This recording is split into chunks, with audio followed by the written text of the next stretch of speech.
आपको एक अहम खबर देते हैं। खैबर पख्तूनख्वा में भी फौज तलब कर ली गई है। सूबाई हुकूमत ने तहरीरी दरख्वास्त दे दी है। आपको आगाह कर रहे हैं, खैबर पख्तूनख्वा सूबे में भी फौज को तलब कर लिया गया है। सूबाई हुकूमत ने इस हवाले से तहरीरी दरख्वास्त दे दी है। इससे कबल हमने आपको खबर दी कि पंजाब में फौज तलब की गई। वजारत दाखिला की तरफ से ये नोटिफिकेशन भी जो है वो जारी किया गया था आर्टिकल 245 के तहत। लेकिन अब आपको खबर दे रहे हैं खैबर पख्तूनख्वा से, जहां पर फौज तलब कर ली गई है। सूबाई हुकूमत ने इस हवाले से तहरीरी दरख्वास्त दे दी है। डिप्टी ब्यूरो चीफ अली शेर हमारे साथ हैं, उनसे बात करते हैं। जी अली शेर, आगाह कीजिए। जी बिल्कुल, जो इस वक्त तक की सूरत हाल है और जिस तरह से ये सियासी तनाव बढ़ता चला जा रहा है, तो उसमें इस वक्त वफाकी हुकूमत जो है वो इक़दामात में मसरूफ है। और वजारत दाखिला के ज़राए का ये कहना है और के पंजाब और खैबर पख्तूनख्वा जहाँ पे खास तौर पे ये एहतजाज जो है वो काफी तेजी दिखाता हुआ नजर आ रहा है, तो वहाँ पे पाकिस्तान आर्मी को तलब किया गया है ताकि वो हालात को कंट्रोल कर सके।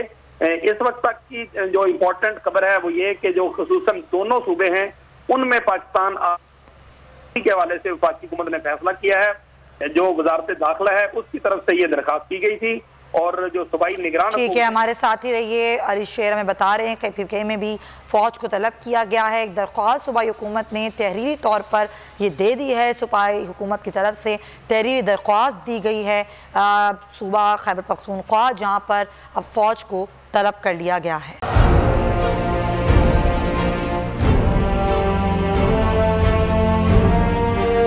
अदालती अहकामात के बावजूद कराची में शुएब शेख के घर को गैर कानूनी तौर पर मिसमार कर दिया गया है।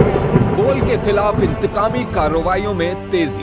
कराची में को चेयरमैन शुएब शेख का घर गिरा दिया गया।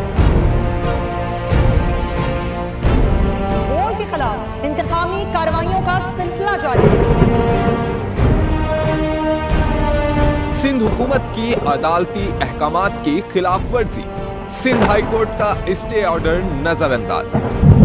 सेक्रेटरी बल्दियात Najam Shah, director land Sawal Islam, director anti encroachment Imran Ahmed को नोटिस जारी। Administrator KMC director Saifur Rehman, DIG south Irfan Baloch, SSP Keamari Fida Hussain को भी फरीक बनाया गया। इससे पहले जो जुल्म के पहाड़ तोड़े गए, शुएब अहमद शेख की जबानी सुनी। 60 दिन का वक्त होता है, 102 दिन के बाद मैं जीत गया, केस भरी हो गया, 102 दिन के बाद अपील फाइल की, एक्सेप्ट कर ली। नहीं करते ना एक्सेप्ट, खत्म हो जाता ना जुल्म यार। भरी अदालत में मुझे बरी कर दिया, फिर पता नहीं क्या हुआ, 2.5 घंटे बाद का नोट बिफोर, मैं नहीं सुनता ये केस।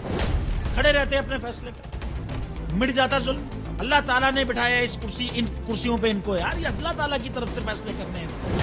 तो या तो ये फैसले आएंगे, जुल्म मिट जाएगा, या कौम खड़ी हो जाएगी जुल्म के खिलाफ।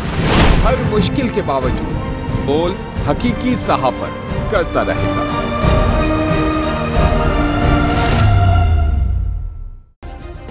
सब्सक्राइब करें और बेल दबाएं ताकि कोई खबर रह न जाए।